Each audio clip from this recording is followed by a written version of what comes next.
You know, sometimes you have disclaimers on products and all that kind of stuff. So I just want to get a disclaimer out there. A lot of guys ask me on comments about gangs and all that kind of stuff. I'm not in a gang. I've never been in a gang. I'm not in a motorcycle club. I've never been in a motorcycle club. You know, that's not to say that I don't know people who are or were or whatever. I just want to get that clear. And, you know, I just want to give a shout out to people who have helped me with my shirt business. The Pope of Welding on Instagram, Jesse James gave me a shout out and drew a lot of people to my Instagram, which helped my website. People bought a lot of shirts from us, and we're just very grateful for that. And I'm also very grateful for the interviews I got from Lockdown 23 and 1. And I'm grateful for all the people who have subscribed to my YouTube channel and have watched these videos. And you know, I try to answer all the comments that I can if I have time. And if I don't have time, my wife will read them off to me, and she'll type in answers for me sometimes. But I want you to know that I appreciate all the feedback we get, and it means a lot to us. Some guy said something about starting a Patreon account. My wife's trying to do that. I don't really understand what that is, but you know, my goal with my t-shirt company, it's something that I planned while I was in prison for years. I did a lot of t-shirt designs. I'm getting ready to bring another one online soon. That's my goal, is to blow up my t-shirt business, make it a viable thing. It's something I dreamed about, thought about for years in prison, made a lot of plans, and I'm bringing them to fruition slowly. Same with this channel. So if you are interested in shirts or art, you can go to hardintentions.com, check out my stuff. If you have any suggestions, please feel free to comment, and I will answer them whenever possible. Like I say, time is a factor there. Once again, thank you all very much. I'm Mitch from Hard Intentions. Hard Intentions is my YouTube channel, and it's also my business. I have a hardintentions.com where I sell t-shirts and art. And so I decided to name my YouTube channel Hard Intentions as well. We took a little survey, and people said they want to hear a chronological story of my life, basically what led me up to prison and all that good stuff. So here we go. I'll start off with that, and we'll do periodic interviews as well. I don't really know where to start. It's just something people suggested, so I'll run with it. You know, I was born in San Jose, and I lived there until I was about 8, 9 years old. My real dad split when I was about a year and a half. Then my mom married my stepdad, who was a great guy, you know, alcoholic, roofer, hard ass. And we moved down to San Diego when I was about 8. And I spent the remainder of my life until prison there, living in San Diego. My mom was kind of a self-centered, narcissist type of person, you know. My dad was a pretty serious alcoholic. You know, he'd come home one day, he's drunk, nice. Next day, he's drunk, mean. You know, beat the shit out of you because you didn't pick up the dog shit in the backyard kind of guy. He was a roofer, and when I was about 10, I started going to work with him, roofing houses, along with my cousins, my dad, my uncle. They were all roofers, so I would do that. You know, he was a pretty mean guy, real restrictive. Plus, you know, he wasn't my dad. He was just a guy who married my mom. To me, you know, growing up. And so around 12, I think, they separated. I do remember, you know, he was kind of weird because he always told me, you know, don't ever let anyone put their hands on you. But, you know, of course, he would beat the shit out of you anytime someone wasn't going right. So it was kind of a double standard. It was kind of funny. But You know, growing up, I got in a lot of trouble in school. I got in a lot of fights uh, with other kids and with teachers. You know, uh, I was a big kid, so you know, like junior high is first. You know, I used to come in from PE. You know, and you had to take a shower, get dressed, go to your next class. So I'd go and get my hair wet, get dressed, go out, smoke weed. You know, before my next class. And I remember this coach came in, Coach Everett, and he says, told me to take a shower, and I already showered. And he's like, no, you didn't. I was like, hey, fuck you, old man. I already showered, you know. And the guy slapped me in the face, made my nose bleed, you know. And so I went in his office and socked him up, split his mouth open pretty bad. And that was the first time I thought, man, you know, I saw how easy it was to really hurt people, you know. And so fighting became like a standard, you know, all the time. It was a go-to deal, you know. I mean, you got no coping skills, you got a problem, you fight, you know. And it led me a lot of trouble. Also, you know, growing up, man, you know, when you're the adult influence in your life is kind of a piece of shit. Uh, you know, you look for it elsewhere. And I grew up in a neighborhood where there's a lot of guys riding motorcycles, Harley Davidson stuff. Some of my homeboys had dirt bikes, so we'd ride dirt bikes, and you know, we gravitated to the guys in the neighborhood that were in bike clubs or just had Harleys. You know, we thought they were cool, and they always treated us pretty good. You know, uh, so that was like a major influence growing up, is you know, the biker lifestyle kind of stuff. You know, so anyway, when I was about 12, my mom and dad got divorced, and you know, I decided, hey, the authority's gone, right? So I just kind of went ape shit, started running wild. I got in a lot of trouble, a lot of violence, fighting, you know, smoking, drinking, all that kind of stuff.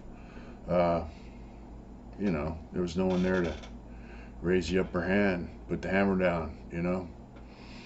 Um, and you know, I had just developed such a disrespect towards my mom, you know, for letting this guy into my household, you know, that I didn't really have any respect for her. So I would just do what I wanted to do, stay out all night, go to my friend's pad for 2, 3 days at a time, you know. So my first encounter with the law, as far as getting locked up, was I had been uh, another part of town, San Diego. I live in Lakeside, which is kind of a rough town back then. I don't know how it is now. So I was off in El Cajon staying with some friends for about 3 days, and I was down at a restaurant getting something to eat, you know, like a hot dog stand or whatever. My mom pulled up. She says, I'll get in the car, right? And I'm like, yeah, you know, I might as well get a ride, go home, right? Do my thing for a few days and then run off again, whatever. So it didn't work out that way. You know, my mom was a square citizen type, you know. So she took me to the police station and turned me over to him. Later on, you know, she told me, hey, that she went and told them that I was incorrigible. She didn't know what to do. I was out of control. And they told her, hey, you know, give them to us. We'll take them to juvenile hall, and they'll put them on probation, and they'll help you with them. And so that's what happened. I went to juvenile hall for a few days. And I grew up in a town that was predominantly white. There's an Indian reservation right outside the town. So I went to school with, you know, whites, Indians, and a few Mexican guys. There were really no blacks in my town. So in juvenile hall, I got exposed to blacks. I got exposed to gangs, things I never really knew anything about, to tell you the truth. I was like 12 years old. And yeah, I got out of there on probation. Uh, Went, you know, right back to the same shit I was doing, because I really didn't understand what probation was, uh, what it entailed, why I was on it, anything. I didn't understand any of that shit. So I got in a few fights. I got caught with some weed, and some other things. I think I got caught with some reds. I went back to juvenile hall a few times, and they sent me out to some county camp, which I stayed there like one day, and I had a homeboy there named George Miller, and I said, "Hey, bro, this sucks." He says, "Yeah, this sucks." So we decided to escape, and this is like 60 miles out in the hills along the Mexican border by Tecate. And so we ran off that night, and there's an adult camp right down the road, you know, and we're like, figured we were far enough away we could start hitchhiking, right, and maybe get a ride into town. And this car pulls over. We jump in, and I say, "Hey, where are you guys going?" They said, "Hey, back to camp." It turns out they worked at the adult camp down the road, so they took us back, and we both said, "Hey, basically, we're not staying here." So they took us back to the juvenile hall, and I went back in front of the judge. And, you know, back then juveniles didn't have any rights. I mean, you know, you were considered a ward of the court or some shit like that, and it was basically, you know, what are we gonna do with them? You didn't really have any rights like kids do now. So the judge told me he was gonna send me home for like 90 days or something, see how I was doing, and go back in front of him. And if I was doing well, I guess they'd cut me out, right? And needless to say, I didn't do well. My first night out, I went to spend the night with my friend's pad, and we dropped a bunch of acid, and it was just on from there, you know. So I graduated up to different stuff, you know, from smoking weed and a little drinking and stuff to taking reds, whites, LSD. You know, I'm only 12 years old, but and then I would sell a little acid, sell a little weed, and you know, fighting the whole works. You know, I was home by myself most of the day, and so then I ended up going back to juvenile hall. And my mom decided it was time. Now, all this time I never met my real father, so my mom decided it was time I met Dad. And he lived in Montana. He had a little money. He got remarried. His wife had a couple kids he took on as his own. And, you know, he was all for meeting baby boy, right? But he didn't know baby boy was a mess. So the court order was that I be placed in my dad's custody or in his home, you know, instead of going to youth authority. So I flew out there. I lasted maybe a month. I mean, it was just, you know, I was a mess, and it was just a whole different life, you know. This is like 1973, and maybe late 73, early 74, and it was a mess. I didn't fit in, you know. I mean, here I come from a place where I'm using drugs, partying, fighting, to people who ride horses, and you know, it's just a country life, man, and kids are not disobedient, and so yeah, my dad put me on a plane and flew me back to San Diego. So I thought, hey, you know, I'm just gonna fly home and get right back with my program. Well, it didn't work out like that, because my dad's wife, unbeknownst to me, had wrote a letter to the probation department and told them what a crazy little fuck I was. Said I threatened to beat up her son and all kinds of other stuff. Kind of embellished things quite a bit. So when I got to San Diego, my probation officer was there, and he met me at this stairwell of the airplane, put handcuffs on me, right back to juvenile hall and off to youth authority. I guess the charge was violating the court order that placed me in Montana. So I got a 6 to 9 month sentence, and that was a big eye opener, you know, because now I'm around people from Los Angeles. It was, you know, way different. Serious gang stuff going on. You know, Crips and Bloods were kind of new back then, but they were like, you know, building themselves up to be something. Then plus you had guys from the South Side or street gangs and stuff. So I've never been exposed to any of that. So I ended up in a unit. It's a dorm. Had like 4 white guys. Out of 40 people, there's 4 whites, and it was ugly. I mean, it was just really bad. You couldn't keep nothing in your locker because they just vandalize your shit and take it when you weren't there. You step around the building, use the bathroom, 4 or 5 dudes jump on you, beat the crap out of you. If you got caught alone somewhere, or even 2 guys where there were no staff around, they would just, mostly blacks, would jump on you and just beat the shit out of you, rat pack you. 3, 4 on 1, 5, 6 on 2, whatever. So that was life for a few years. But I got transferred from a pretty bad unit to a pretty easy unit, and because I had a 6 to 9 month sentence, and somebody had broke into the little canteen they had in the building, and then they broke into it. This black guy used a weight bar to pry the lock off and break in there. Then he went and told the staff that I was the one who did it, and I'm not too happy about being locked up anyway. So they're talking about giving me 9 more months. So I'm like, man, fuck this. So this friend of mine and I decided we were going to escape, the big escape. And, we're living in a dorm, and the unit I was in had chessboards, wood products. They used to go to this wood shop and make stuff. So I got a really big wooden chessboard this guy made, and I was going to knock the night man out, take his keys, and run off, jump the fence with my partner, and we were going to make our great escape. So here's this guy was walking down the center of the dorm. There's bunks on each side. He's walking down the center of the dorm and kicking all the dirty laundry down the center up towards the front. And I got on my bed and just beat the shit out of the guy. I whacked him in the head a few times, that chessboard, until it disintegrated. And I turned around to get a rope. We were going to tie the guy up. And he didn't go down.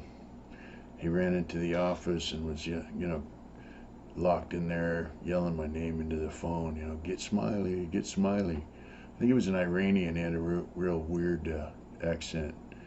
But that fucked that dude up pretty bad. Yeah. So, bottom line, I got busted for that. I sat in the hole for a while, and they stacked like 3 or 4 more years onto my term, and sent me to a real asshole unit where I was just fighting all the time. Every day it seemed like you're fighting, and unfair odds. And I tried to escape again.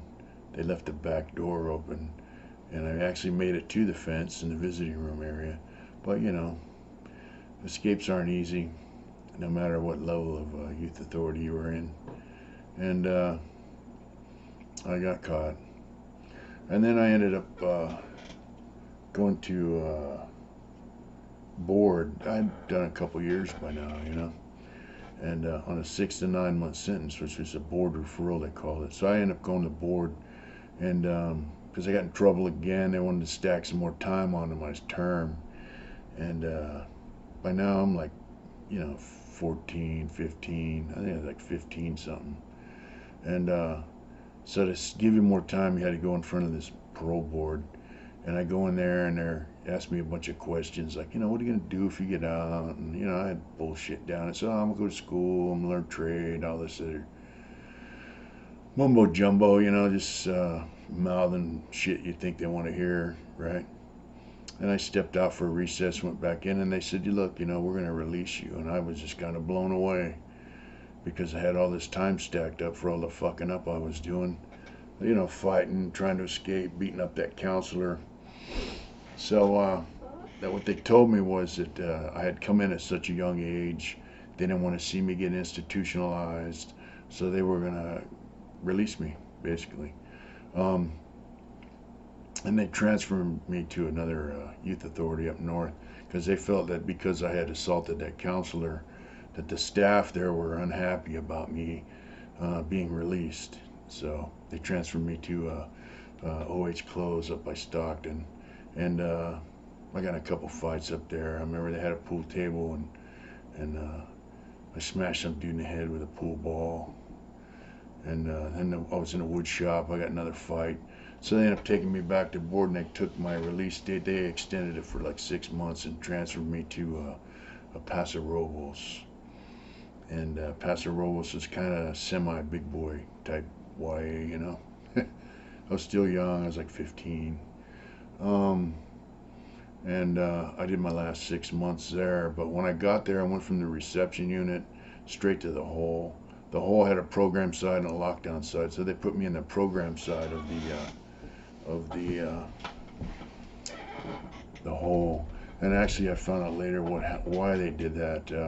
I had a homeboy there named Ricky, and he'd beaten up a couple guys. He was from San Diego, Ricky Graves, and Ricky was a tough guy. He'd been in Nellis when I was there. And so I heard all these guys wanted to get him, you know. So I was going through the chow line, and I told them, hey, you fuck with my homeboy, and I'm going to stab you. And they went and ratted. They went and told the Protestant chaplain, hey, this guy's making threats, or, you know, whatever they told him. So they locked me up. And the day before I got out, the Protestant chaplain came and talked to me, and he says, you know, I'm the one that had you put in here because you came in at a very young age, and you've done so much time already that he said, I just was afraid you were going to get in trouble and get yourself more time, and I wanted to see you get out, and this is the only way I could assure myself that you would be released, you know, without getting any more time. So I ended up paroling from the ADSEG program side of that Paso Robles, and that was that. I stayed out of there for about 4 months, and it was not good. So from there, I guess I'll cut it, and I don't want to make these episodes too long. We'll pick up from there on my next interview. Thank you very much.